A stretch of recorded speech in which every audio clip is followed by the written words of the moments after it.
I mean, there's only so much salmon paste you can lick out of a keyhole.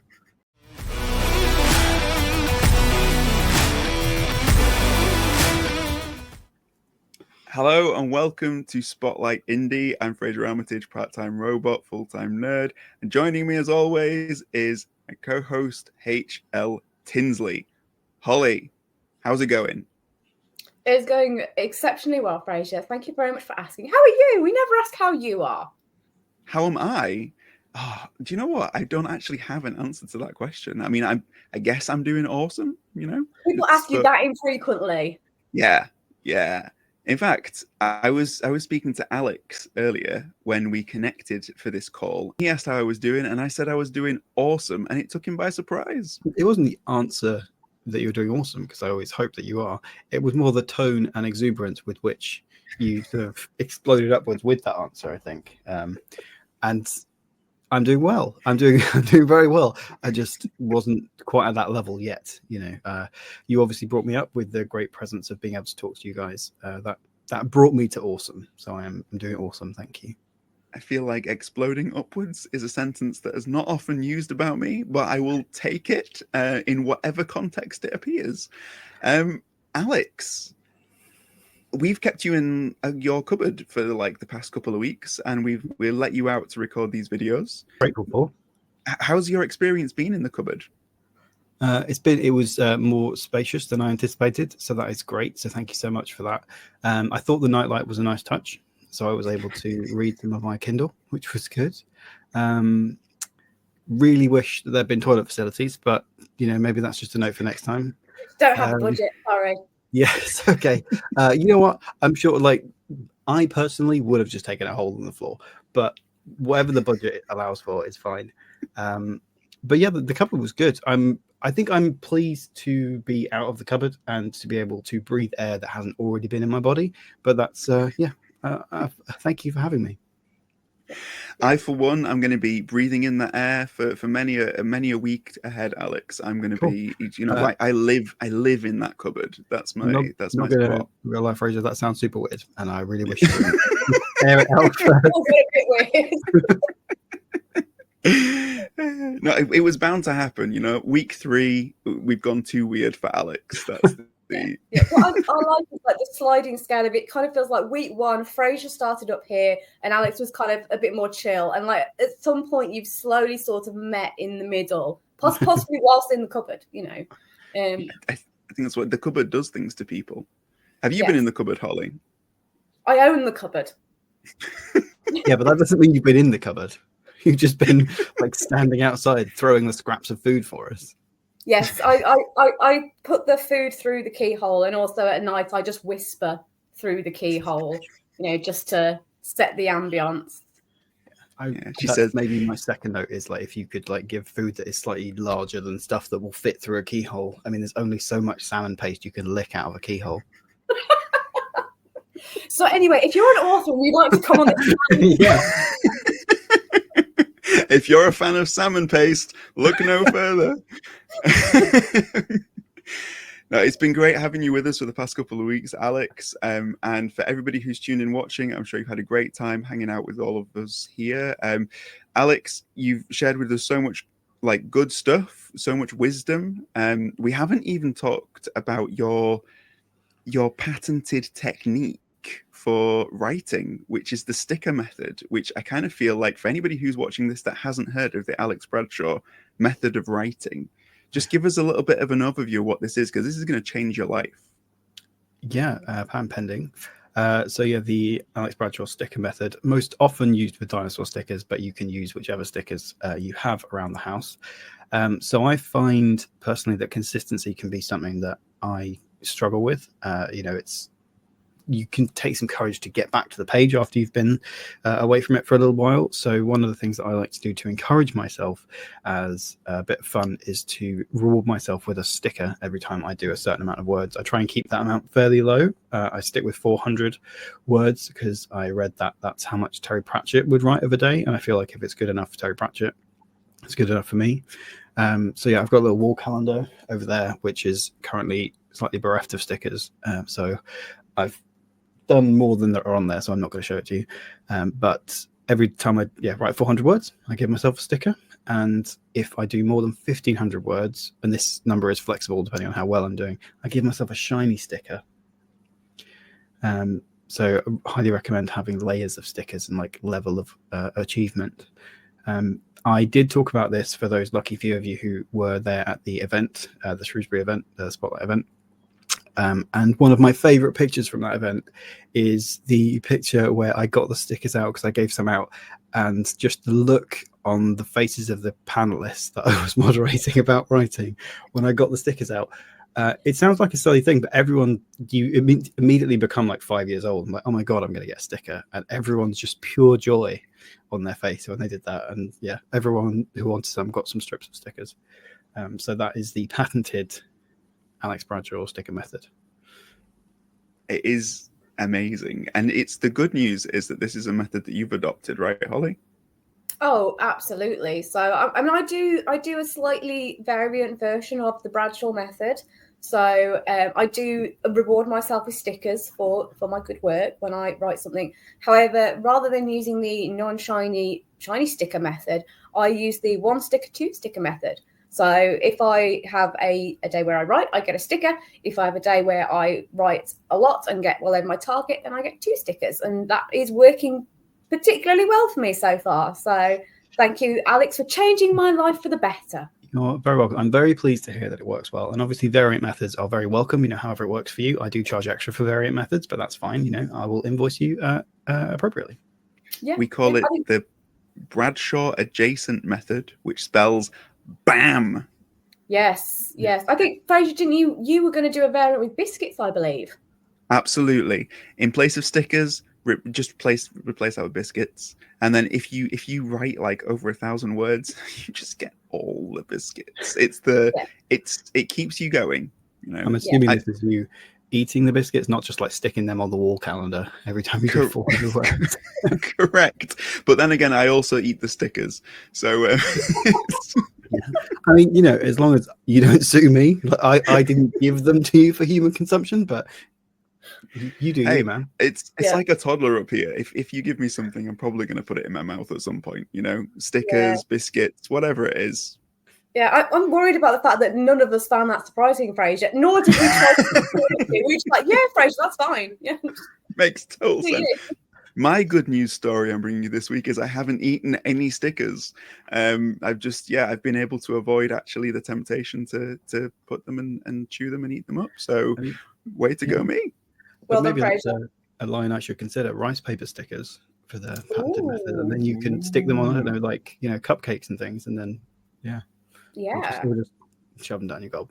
Either way, do you know what? Combine the biscuit and sticker method, and you've got a winner right there. So, Alex, what's been your good news story of the past recent times? Apart from the money I'm raking in from the sticker method, which is a grand total of 0, I'm obviously kidding. I think I was thinking about this, and I think that I have gone over like a bump in my story that I'm writing at the moment. I had a similar kind of bump with Windborn when I started writing it, in that there's obviously a lot of advice out there that you want to start as late as possible in the story, and I think I was doing that too much. So I had these couple of like starting scenes, and I just was like, yeah, but this is really slow, and it just didn't feel like there was much I don't know, kind of depth to the scene, or there was just a lot of unanswered questions in a bad way. So I pulled the scene back, maybe a couple of scenes, and I think that's working a lot better, and there's a lot more dinosaur bandit rending action. So that's, I feel like, a good thing. That is a definite good news story. That's awesome. What about you, Holly? Have you had some good news this week as far as your writing or work in progress comes along? Oh, I mean, this week might be pushing it slightly, because I don't think I've had time to actually sit and look at what I've done this week, because it's been chaos, I'm not going to lie. In terms of just the last kind of several months, I think, there's a lot of good news for me. There's a lot of positives that's come out of it. I mean, I know that we've obviously mentioned Spotlight Indie event a couple of times, but that really was a highlight for me. It was such an incredible thing to take from just kind of concept to actually leaving the venue at the end of the day, having made so many new friends and listened to so many amazing creative people talking about their passions. And what was particularly nice for me was the fact that there was just so much joy in that building throughout the day. And it sounds like a cheesy cliche, but genuinely there were friendships formed there that it's been an absolute privilege and a joy to witness. So that was 100% probably my highlight of the year, to be honest. In terms of my own work, yeah, it's the fact that it's actually happening is great news. So yeah, the sticker method is working for me. I've got about 40k words down on the current version of the whip. I've got a couple of other side projects on the go. Just my energy's up. That's awesome. In terms of my good news this week, it's been getting to hang out with you guys for the past couple of weeks. You know, it's been great fun, and being able to get this off the ground so that, you know, we can put more focus on the Spotlight indie community and, you know, reach indie creatives and help them to get into the spotlight. That's something that's really cool. I'm glad to be a part of that. And in terms of my writing, I've finally figured out how to move forward with this book that I'm writing and to write it, because it's kind of like I was really challenging myself with this one, and I finally figured out how I could actually pull it off. So that feels very nice to have sort of got to that point with it. So yeah, it's all systems go. In terms of everybody, I mean, I feel like I want to give everybody a round of applause because we're already bringing positive vibes and like, yeah, give yourself a round of applause. But Holly, you've not just got good news about sort of you personally, but you've got good news about the indie community in general to share. So what are the headlines? What is it that's been happening in recent times in the indie community?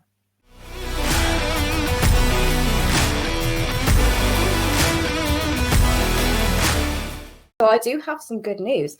So this is probably the section of this series of recordings that I have been the most excited about, because what we're doing with this channel and with the events that we're doing is we are trying to spotlight the amazing indie community and the authors and the creatives that are out there, but also we're just trying to bring some positivity in, because let's be honest, it does feel a little bit like there is no good news at the moment. It is a constant bombardment of negativity and animosity, and it feels like the world is a hostile old place at the moment. So the fact that we get to come on and talk about people who are just bringing joy and love and the passion for creating into the world is just an absolute joy and a privilege. I do have my very official clipboard here. So let's jump into our first good news story. So this isn't new news. This has been around for a while, but people may not know too much about it. SBFBO 10 finalists have been announced. So we have a new batch of finalists, and it is a varied bunch this year, which is great to see. So I'm just going to quickly run through the list of books who have been announced as finalists. So we have Adrian Gibson, Mushroom Blues. That, if you haven't seen that on social media, you probably live under a rock. You may even be a mushroom yourself. I don't know. We've also got, and I apologise if I pronounce any of these names wrong. So we've got KRNJ, The Oathsworn Legacy. We have J.E. Hannaford, Gates of Hope. J.A. Andrews, Runelight. Joaquin Baldwin, Wolf of Witherdale. I may also pronounce these titles wrong. I'm really sorry. I am not a professional. We also have Hyodon, The Forest at the Heart of Her Mage. Stephanie Gillis, The Humane Society of Creatures and Cryptids. Cryptids? I think I said that right. Come on, Tinsley, you're doing well. Dewey Conway and Bill Adams, The Tenacious Tale of Tanner the Tender Sword. Rachel Aaron, By a Silver Thread, and J.L. Odom, By Blood, By Salt. So those are our 10 finalists. And if you haven't heard of them, or if you would like to know how their books and names are correctly spelt, and you can go and check them out. Frasier, Alex, any thoughts on the SBFBO finalists? And also, Alex, you've obviously been in SBFBO. What was your experience? It was a grand old experience. I think my group, I definitely know my group's finalist was Tanner the Tender Sword. So I watched with Philip Chase and watched the announcement for that. And just grateful for the whole experience. It's very similar to the to Spotlight Indie here. It's sort of about getting your name out there and sort of meeting similar authors in similar positions. And I was just very grateful to Philip Chase and his team, because although I didn't make it through to the finals, they were very generous with their praise. And it wasn't you always fear when you send your book out there that they're gonna but it's pretty shit though. Then they didn't say anything like that, so that was very, very grateful to them to read it. But it's a really great lineup of finalists. As you say, I haven't read as many of them as I would like, but I've got Mushroom Blues on the list. I've read Gates of Hope, which is really great, and it's such a great competition to get raise the profile of indie authors. So I'm looking forward to reading all of them now. Big shout out to Adrian and Mushroom Blues. I absolutely loved that book, and it's just, I'm so delighted that he's getting the spotlight on his book that he deserves, because he's put so much work into it. But also the thing that I wanted to highlight is Bill Adams, who his book that's in there, it's the first, I believe, middle grade book to make the finals of SPFBO. So how awesome is that? Yeah, absolutely. Yeah, I think it's, listening to Philip talk about it, it's got some really wide sort of deep themes in it, and not that you wouldn't necessarily expect that from middle grade, but it's a really exciting moment to have a different kind of book in SPFBO, which is again kind of nice that this kind of competition takes each book on its own merits, rather than having, hopefully, the idea is not to have this sort of bias towards anything specific. But yeah, in terms of like I think the overall quality of the books that are in the finalists that are across them, I just think it's absolutely amazing how this contest keeps producing like amazing books. The finalists, every final has just been filled with amazing books, and this year's no exception. So it really is something to celebrate in the indie community. Absolutely. So SPFBO, good news for the indie website. I don't know what I'm talking about. I'm going to edit that bit. Good news for the indie community. Okay, so story 2. Let's talk about the fact that it is the season for Kickstarters at the moment. There are tons of Kickstarters that are either going on right now or have just come to a finish.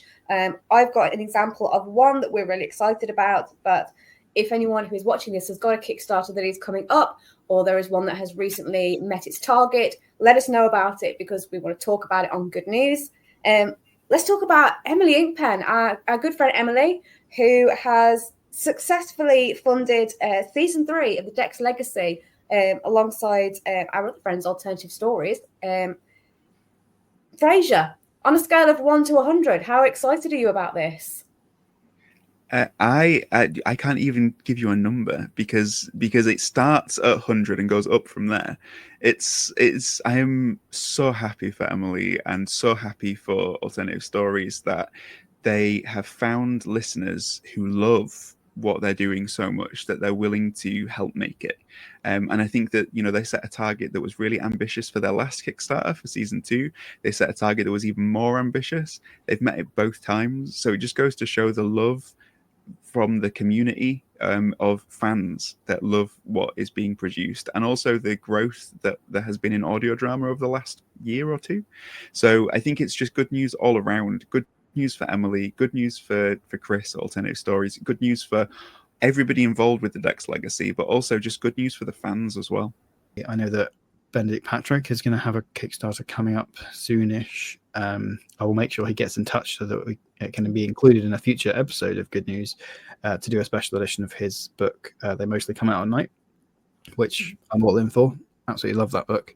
So yeah, I think I love Kickstarters because they give that direct access to the special edition that you just wouldn't otherwise get. Yeah, I was actually going to suggest we could start a Kickstarter just to keep you supplied with biscuits, Frasier. That would be amazing. Oh, do you know what? That's it, Holly. That is it. The biscuit Kickstarter. We could do you a Kit Kat starter. That should be your tagline. The biscuit Kickstarter, like the bringer of the princess of biscuit Kickstarters. I feel like the bringer of biscuits. I also feel like we're getting wildly off track here. So I'm going to move on to the next Good News story that we have. we have some book birthdays, which we are going to talk about. So I was trawling through the mire that is social media to bring you these little nuggets of joy because I'm a team player like that. And I found some really awesome books which are going to be coming out or will have come out by the time this gets put on YouTube. Big congratulations to John Palladino. It is his book birthday today, new book coming out. So by the time you're watching this, it will have been out for a little while. It is called Before the End. It is a collection of short stories, which I believe works as a prequel to his Trials of Ashmount. Trials of Ashmount is the first book in the series. I don't have the name of the second one. I don't know if you guys have got it, but I do believe that that is available as well. So I think it's really cool to do a prequel short story collection to introduce the world. Frasier, what do you think? Prequel short stories? I am a big fan of prequel short stories. I think that prequel short stories are kind of having a bit of a moment right now. Yeah. You know, we've just talked about the Dax Legacy. That began as like the idea of a prequel to what Emily's trilogy of books that happen later on is all about. You know, she's written a prequel short story called The Dark, which is awesome. You can get through her website. More plugs for Emily, which is good. But in terms of like prequel short story, I just think that there's so much. If you enjoy a world, and you know, we were talking about the idea of starting a story as late as you possibly can, and that means that there's so much story that is there to be told. And if you've got something that people love, they want to hear what that story is. You know, it lives in your head. Just bring it to other people's heads. I think that prequel short stories are a great thing that indies can make use of and should make use of, and give me them all, please. Thank you very much. As you say, I think it's nice that the short stories are sort of contained, but you can take like half a step away from whatever the main storyline is, but examine a different aspect of the world or characters, or like maybe there's just a shopkeeper in the main storyline that is just kind of fun, but immediately gets left behind as they flee from the dark forces, and you can just maybe spend a day following them as they then barter with those dark forces that, you know, no, I'm not going to give you my horse for free. You know, I think that's a really nice thing, because as you say, there's definitely a prequel movie that I love that it then, you know, examines a different aspect of the world and that you don't get to see in the main, you know, series of movies where they focus on one thing and they don't seem to be able to move away from it, but the prequel standalone, you know, short stories or whatever do. So agreed. Please also send all of them to me.